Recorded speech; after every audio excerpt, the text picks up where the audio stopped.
saja yang alhamdulillah sudah pernah dikunjungi? Negara, ya salam ya. Pertama kali saya ke luar negeri, alhamdulillah Allah memberikan kesempatan kepada saya untuk mengunjungi Baitullah, ya, Al-Haramain, Mekah dan Madinah, Arab Saudi pada tahun 2014. Kemudian kembali Allah memberikan kesempatan kepada saya untuk menuju Baitullahil Haram lagi, Haramain, pada tahun 2016.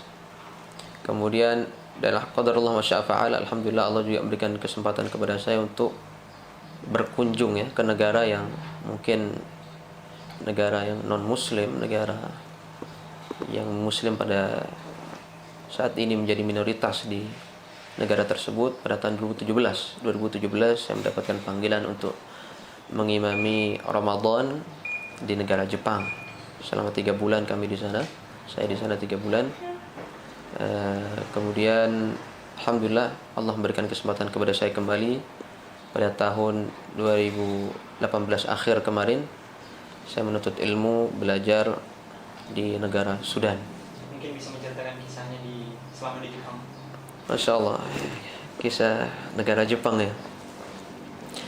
Jadi Jepang ini memang negara non muslim, ya, atau bahkan bisa disebut negara tanpa agama. Maksudnya orang-orang di sana ada ada agama yang mereka anut, agama Shinto namanya. Cuma kalau selama saya di sana, mereka cenderung acuh kepada agamanya, bukan orang-orang yang taat dan lebih mementingkan pekerjaan mereka. Tapi alhamdulillah, ya, orang-orang muslim di sana, walaupun dengan keadaan yang begini, lingkungan yang memang sangat susah bagi mereka untuk mengamalkan Islam itu, bahkan rata-rata semua masjid, ya, peraturan di Jepang itu masjid itu tidak boleh memandangkan azan secara terang-terangan. Jadi tidak boleh pakai speaker luar, kecuali 2 masjid saja yang saya ketahui. Masjid Kobe namanya dengan Masjid Chami kalau tidak salah. Jadi itu yang berat, ya. Mereka melakukan Islam, mengamalkan Islam di negara non muslim. Dan juga pada saat bulan Ramadan mulai masuk atau pergantian musim semi menuju musim panas, memang agak panas tempatnya. Kemudian waktu berpuasa yang panjang, ya, kalau tidak salah di sana puasanya itu sekitar 17 jam sampai 18 jam. Jadi waktu siang itu lama sekali. Jadi itu yang berat, ya. Kemudian juga waktu malam yang singkat, waktu malam yang tidak terlalu lama karena mulai masuk musim panas.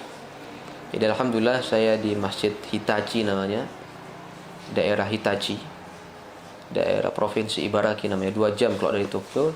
Jadi imam di salah satu masjid, bukan masjid sebenarnya, musola kecil, cuma disebut masjid karena memang rata-rata masjid di sana itu rumah dulunya, rumah yang dibeli kemudian dirubah menjadi masjid karena memang susah sekali kalau untuk membangun dari awal dan memang biaya yang sangat besar. Alhamdulillah 1 bulan di sana saya mengimami salat tarawih sampai akhirnya salat Idul Fitri. Setelah Id ada perpindahan tugas pada saat itu, atau dipindahkan saya untuk menjadi imam di masjid namanya Masjid Mie, daerah Mie, sekitar jaraknya kalau dari Hitachi ini 500 km. Ya, jauh sebenarnya, cuma tapi ya alhamdulillah ini pengalaman untuk saya untuk bisa, ya, mencari bagaimana sih kehidupan orang-orang Islam, orang-orang Muslim di tempat yang lain di daerah Jepang ini.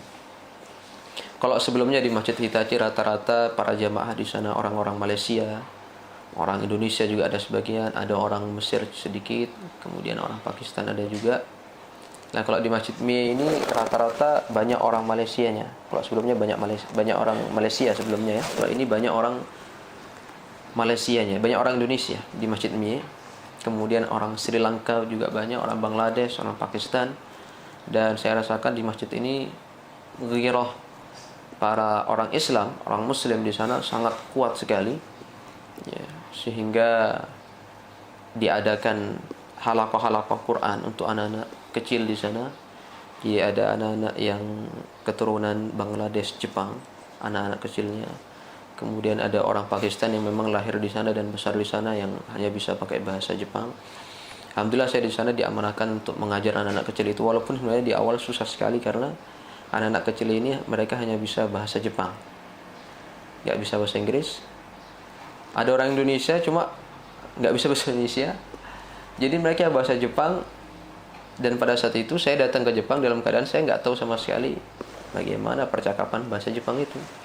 Jadi di awal ya saya pakai bahasa isyarat untuk suruh ngaji, jadi pakai tangan ini sampai sini. Nah, kemudian kalau untuk suruh diam ya, kalau rame ya suruh diam itu pakai bahasa isyarat juga. Nggak bisa kita teriak-teriak karena mereka nggak paham. Sampai akhirnya berjalan 1 hari, 2 hari, 3 hari sampai 1 pekan, mulai saya melihat di sana, mulai saya mempelajari bagaimana omongan mereka atau bicara kepada temannya. Ya, di situ saya mulai paham, oh ini artinya ini, oh ini bahasa Jepangnya membaca ini. Karena saya lihat, jadi saya pelajari itu, tapi nggak belajar lewat kemus, nggak. Jadi saya lihat bagaimana praktek mereka, sehingga akhirnya minggu kedua alhamdulillah saya sudah mulai bisa sedikit-sedikit bahasa Jepang yang digunakan di dalam halaqah itu. Jadi kayak membaca, kemudian hafalkan dari sini kemudian ke sini, stop, kemudian jangan rame, jangan tidur dan sebagainya. Nah, alhamdulillah disitulah pengalaman saya selama di negara Jepang. Di situ 1 bulan di masjid tersebut kalau nggak salah. Kemudian kembali lagi ke masjid Hitachi selama 1 bulan sampai akhirnya pulang ke tanah air Indonesia.